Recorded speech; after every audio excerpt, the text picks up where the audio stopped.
Thanks for tuning back into E-Room Investments. Last time, you all came out and we actually looked at the inside of the house, which had the plumbing, electrical, and things we had to demo.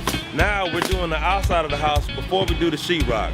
Eli and his crew are doing a great job. They're actually going through, assessing the decking that needs to be replaced, replacing the decking, going back with the felt paper and the shingles. Now it's very important if you're doing any roof repair in Galveston County, we have what you call a WPIA windstorm certificate that you have to get on your house for insurance. And these guys are doing everything up to code and up to compliance for that.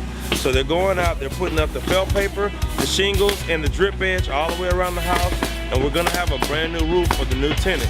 All right, that's all we have for today. Y'all stay tuned. We're gonna go on the inside and get the sheetrock, and that's what we call the lipstick. We're gonna make this house what I call more better. My last name is Willie Moore. We make it more better with the sheetrock tape floating texture, and when you see that, it really comes together great. They're finishing up on the roof, but you guys stay tuned soon, and we're gonna come right back to you shortly with a new update with E-Room. Have a great day.